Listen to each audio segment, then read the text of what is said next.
Hi everybody, it's me Jill and welcome to Jill Informed. This is the recap of The Real Housewives of New York City, Season 12, Episode 23, The Reunion, Part 2. Part 2 starts with Andy asking Dorinda, if you think that Tinsley's relationship is so unhealthy, why not say that to her or the other women? Dorinda, I did. We signed up for a show. I've been told by you and the producers that we have to be transparent. I went through a terrible time with my breakup. And Ramona goes, you never shared your breakup? We found out about it on page 6. I mean, I guess she had a broken rib. There was a lot going on. The flood at the Berkshires and all that kind of thing. So she started to assess her relationship with John. Or maybe she was assessing her life in general. And she says, and I guess my good friend Greg planted that story on page 6. We saw a flashback to when she and Sonia were looking at the page 6 article.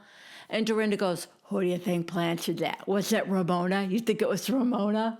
And Sonia said, come on. Like, we know it was you, Dorinda.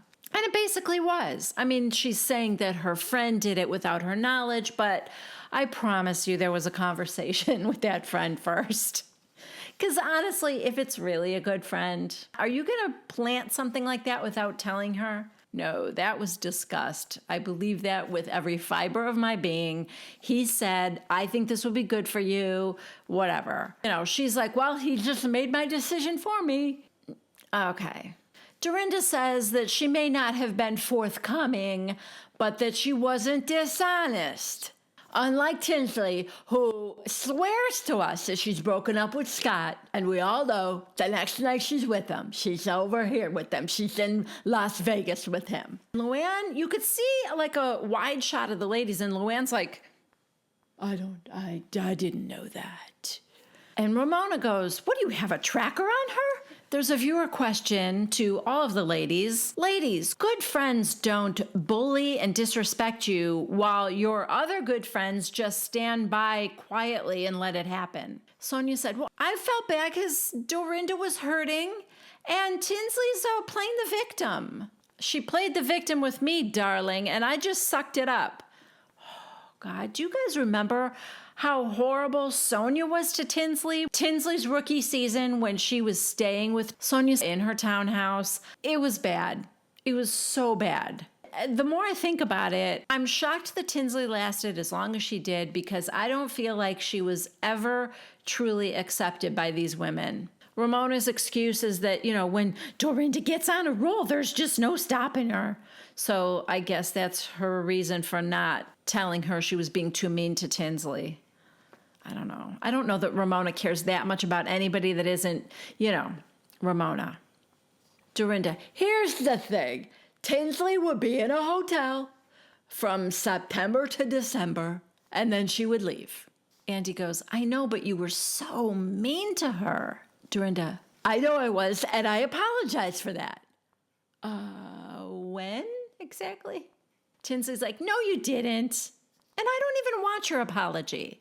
Andy goes, did you apologize? I mean, you said you were sorry for the turkey baster comment. Dorinda apologizes now, but there's like 3 people talking at once, and I don't even know if it was sincere or not. I might have been, but Tinsley was talking over her the whole time. I think Ramona was also talking, but Tinsley is so over Dorinda that it doesn't really matter. Luann has to throw in, I was really happy for you at the end, Tins. Gee, thanks, Luann. Leah said that, you know, she was new and trying to forge friendships with these ladies. So she really wanted that lunch to happen at the beginning of the season between Dorinda and Tinsley because, oddly enough, those were the 2 women that Leah had gotten the closest to. And they were at odds with each other. So she really wanted, you know, to get those 2 back together. Tinsley, to her credit, appreciated Leah, but she wanted a one-on-one because it didn't really concern Leah. And she said, you know, Dorinda, you act all tough and everything, but you're really a coward because you should have just talked to me one-on-one. She said that what Leah didn't realize maybe was that she and Dorinda had a real friendship. She said, you and I would have conversations off camera all the time. But then you turned on me the moment you found out that John took the money. That's what happened. Dorinda claims that no, she is not jealous of Tinsley. I don't want that kind of life. And Tinsley said, what kind of life, Dorinda? Dorinda said, where you have to give up your own life and be totally dependent on another person. And Tinsley's like, oh, okay, so now you're the authority on my relationship with Scott. Oh, good to know. Your Achilles heel, Dorinda, is your inability to ever be wrong. It's going to be your end and your detriment. Andy's like, Dorinda, why did you get so mad when Tinsley's name was mentioned on the season finale? Dorinda, because that wasn't authentic. Tinsley didn't bring Leah into the group. I mean, if there's a finder's fee for that, we all know it would have gone to Bethany. And Andy's like, well, hold on a second. Bethany gave us 30 names, and yes, Leah was on that list, but also our casting producer had Leah on a list as well. And what does it matter? Ramona said, Leah never even met Bethany, which I guess is true. Tinsley and Leah became friends only after Leah was signed on to do the show. It was before filming started, but after they knew they were going to be filming this show together, they got together and they actually became real friends. Andy's still confused as to why it makes Dorinda so mad. Yeah, Dorinda, because she wasn't transparent. Tinsley, how was I not transparent?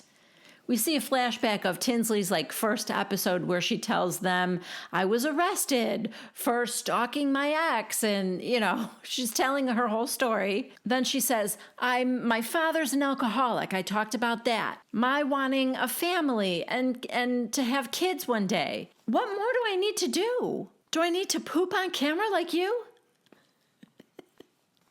Dorinda goes, we were already down one person. And then Tinsley leaves halfway through the season. Wow. Dorinda can't seem to keep it straight why she's bothered by Tinsley. First it was because Tinsley shouldn't get credit for bringing Leah onto the show. Then it was because Tinsley's not transparent and doesn't tell her whole life the way the others have to. Now it's because Tinsley left the show early. She doesn't think Tinsley deserved for Leah to pay homage to her because she wasn't here. She left halfway through. Andy goes, well, Bethany quit the show one day before filming was about to start. And by the way, Tinsley spoke with us and we all discussed it and came to a mutual agreement that if that's what she wanted to do, she could leave. Dorinda, good to know. So you can leave and you can hide stuff. So yeah. Well, I think they're letting you leave now, aren't they, Dorinda? Ramona just gets up and she starts walking away. Oh, I have to go pee, but you guys just, talk amongst yourselves. Andy's like, Ramona, your mask. You have to wear a mask. Oh, I'm sorry. Hand me a mask, she says to someone off camera. Right after she has walked right behind all the other ladies. Next is the obligatory lighthearted break in the show, where we see how much fun these crazy kids have on their trips. We talk about the lower level. Ramona said it was because I was so worried about Sonia and Dorinda. They've been calling me and wanting to know what room they have. And Dorinda's like, I never called you. I don't care where I sleep. Did anybody offer to switch with Luann? I don't remember if that happened or not. Because, it wasn't just, yes, Luann was making it sound like it was quite the hovel down there. We see a flashback and she's like, ooh. Almost like there's no heat in the house. It was perfectly fine. But what I think the bigger issue is that it was so far away from everybody else. So when the ladies were all getting ready to go out and they're popping into each other's rooms and talking and stuff, Luann was 2 floors down. So I don't blame her. All right, we talk about how Luann conquered the camel. I just like to conquer my fears. And now we say goodbye to Tinsley. So we must be starting to talk about the second half of the season. But I will say this. She made an impact while she was here. Some good reveals there. All right, now we get a little Luann package. Her apology to the ladies for her behavior for this season. She was drinking. Her speaking and helping out at the Fortune Society and like her, her cabaret stuff. After that, each of the women talk about what they think has changed the most about Luann. Everybody is very kind and flattering and giving these very lovely assessments of how down to earth she's become and real and vulnerable. She's more centered. She's more herself. It's nice. I mean, it's quite a pleasant change from what we normally see on these reunions. Andy says that he likes that Luann and Dorinda got back on track. Well, with the exception of the little bit of a hiccup in the Berkshires. And Luann starts to say, well, there were a couple of hiccups. There were the Berkshires and then Dorinda interrupts. That's where that came from. But I think Luann and I have a lot in common. I think that's what's going on there. So we move on now, and Dorinda had successfully shut Luann up from telling us what the other hiccups were. I mean, I think we know it was her behavior in Mexico, but Luann talks about her relationship with alcohol. She says she's learning, or she has learned, what she's capable of and what she isn't capable of handling. And when she feels that way, she knows when she needs to kind of reel it in. A viewer question asked her to stop saying that she was incarcerated or that she was in prison. You spent a night in jail. Stop saying that. And she said, you're right. I'm not familiar with the vernacular. I'm new to this. She's new to the whole prison scene. But this is great, actually. She goes on to say that the reason she did all that work with the Fortune Society was because she is trying to bring a greater awareness to the fact that our prison system is broken and needs to be improved, that people are in jail for nonviolent crimes that should not be. And yeah, the whole system needs attention and a rehaul. They talk about the thing with her and Sonia. Sonia is sticking to her story that she does not get paid for being in that cabaret show. I mean, other than the $240, but yeah, you don't pay me. And Luann goes, let me set the record straight. She tries to explain, well, I have a producer and I have a musical director. And the whole time she's doing that, Sonia is playing the imaginary violin and everybody's laughing. And so Luann goes, what? So she doesn't really explain why she didn't pay her. She said, I never asked for her to pay me when I performed Viva la Diva at her bingo party. Leah goes, yeah, that was for charity. So. And then, you guys, I could not hear this and I couldn't tell if this is what Sonia said, but I'm praying that it is. I think I heard Sonia say, I didn't ask you to perform. Which is so on brand for Luann.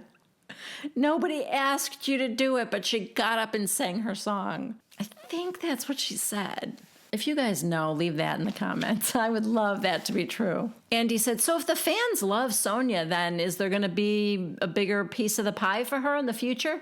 Yes, we talked about that, didn't we, Sonia? We talk about Luann's memoir a little bit. She was asked about her dad. This is where she breaks down a little. She gets a little choked up. It's sweet. She said that the last 10 years of his life, he was sober and that she got to spoil him. He went on trips all over the world with her and the Count, I guess. So it was nice. It was a little self-serving, I thought, of Luann, but that is Luann, so I guess I can't really blame her. I think she could have been a little bit more humble about the way she said it, maybe I feel so fortunate that I was able to take him on trips with us and stuff like that. But I don't know. It's not a big deal. It's Luann. I really don't want Luann any different than she is. I love her just the way she is. That segment ends with her saying that she's, focused on doing better and working hard to improve herself, and that she's keeping really busy with all the cabaret stuff, and busy is good for her. Ramona goes, "You've evolved so much since I first met you. No offense, but you were very into hiding behind the countess thing." You do know that her cabaret show is called Countess and Friends, right? Let's not go crazy here. She hasn't totally changed. The next segment is on picking up guys. Ramona struggles to remember who William is. He's the young guy that was at Dorinda's party on episode 1. She's like, "William? Who?" "Oh, Bill. I call him Bill." Yeah, well, no wonder you had no idea who William was. Andy asks Dorinda, after being single for over 6 months now, "Do you have any desire to go out and maybe meet somebody new?" And she gets this little coy smile. And she said, "That remains to be seen." And he goes, "Oh, are you seeing someone?" And she goes, "We'll see." Dorinda tells us it's very new and he's very busy. And so she's just going to wait until COVID is over and see where this goes. Leah is asked about the bartender she met in the Berkshires. She said he was nice. I mean, I guess they made out, but like nothing really happened. And he lives in the Berkshires. And she said about the guys they met in Mexico. Yeah, I mean, he was really cute and everything. But the reason he didn't get to see these wings is because I'm not really so much into one-night stands anymore. I mean, I'm not shaming anybody for them. I have nothing against them. It's just where I'm at in my life right now, it's just not my thing. Luann gives herself credit for Leah meeting that guy in Mexico. "And I just stood back and I cheered for her." Yeah. You stood back because he was interested in Leah. What would you have done if he started to come on to you, Luann? Would you have said, "Oh no, I meant for you to be with my friend Leah"? Or would you have just gone for it? Andy asks, who do you all think is going to be the next person in this group to be in a monogamous relationship? Ramona said Dorinda. I don't know why, because we just found out about this guy and nobody else has any prospects? Probably. Now we see a package of Ramona and Leah's relationship, friendship. Andy calls Ramona Ramami. And boy, Ramona just about fell off her chair in a fit of giggles over that one. I will say, it was an entertaining look back in their package. Those two are a lot, and I'm here for it. Ramona is defending the way she acted at her party because she says that I asked Leah ahead of time to please rein it in. And when she didn't, I guess because of that, she was holding Leah more accountable because she didn't warn the others not to act crazy. She did warn Leah, though. She doesn't think she's overreacting. She also really doesn't think that she's holding Leah to a different standard in general. Andy said, Leah, Ramona brought up your bipolar disorder. Do you think that it was one of her friends that brought it up to her? Leah said, I don't know. Listen, I wrote about it in 2016. I wrote a blog. I wrote about it. And her friends don't work. They live off their husband's money. So I don't know. It could have happened. They could be bored and deep diving on me. Looked me up. Ramona, I have a friend that's bipolar. And Leah goes, then you should have known that my behavior was because I was drunk and not being bipolar. Ramona, no, I was saying that if you're on bipolar medication, you shouldn't be mixing it with alcohol. Leah, I'm not on medication. Ramona, well, how should I know that? Oh, God. She says it wasn't malicious. Leah doesn't believe that for a second. She says, stop. It was. Because you know damn well that it was going to get on TV and my daughter's going to see it. And now my daughter, who didn't know anything about hospitalization or bipolar or any of those things, that I had to now sit down and talk to her about because you knew it was going to be on the show and that's why you did it. Ramona, 12% of America is on antidepressants. Why not own it? Why not help America? Help America. Andy goes, are you really doubling down on this, Ramona? You don't regret bringing it up? She goes, I do. I regret that I didn't talk to Leah privately first. Leah goes, I would have appreciated that, honestly. I mean, I wouldn't have loved it. I would have been like, it's none of your business, but I definitely would have appreciated you talking to me privately. Dorinda slams Ramona with doing this kind of thing all the time. You accused Luann of drinking when she was on probation. You could have gotten her arrested. You make blanket statements all the time with no backing. Just like the Renew skincare does your face. It's a facelift. You've had a facelift. Andy, this is the second time now that you've alleged that Ramona has had a facelift. Ramona, have you? Ramona is like kind of smiling and she goes, no. Oh, that was not a convincing no. Did you guys see it? Did you see the show? Okay. Something's going on there. Dorinda goes, just be honest, Ramona. Teach people, teach America. She's so obnoxious, but that was funny. Andy asks if Ramona and Leah think that they can move forward with each other. Ramona, so part of Leah reminds me of myself. She's self-made. She had no ex-husband to support her, or a husband who died and left her money, or a rich boyfriend. She's been on her own like me. I respect that so much. I mean, she did get $75,000 from the police, but listen, she could have pissed it away, and she didn't. She created a business out of it and built it into what it is today. So, credit for that. Leah said, for my part, I did feel a maternalness from you. And because it got taken away, that brings up a lot of stuff for me. That melts Ramona's heart. And she's like, come here. Andy, Ramona, you can't go near her. Oh, there is no COVID in Ramona's world. I want to live there. I really do. Ramona's like, can I do? And he goes, okay, you can elbow bump. So they get up and they elbow bump each other. And then she sits down and she looks at Leah and she goes, you know how I feel. And that is the conclusion of part 2 of this reunion. I mean, I think it's on par for kind of how this goes. The part 2s are usually not quite as exciting. They want to start you off strong and they think they want to end strong, but it was what it was. We had a few gems. So I hope you enjoyed it. If you did, please give it a thumbs up and subscribe to my channel if you haven't already. If you have something to say about this episode or anything else you want to get off your chest, leave a comment down below. I love to hear from you guys.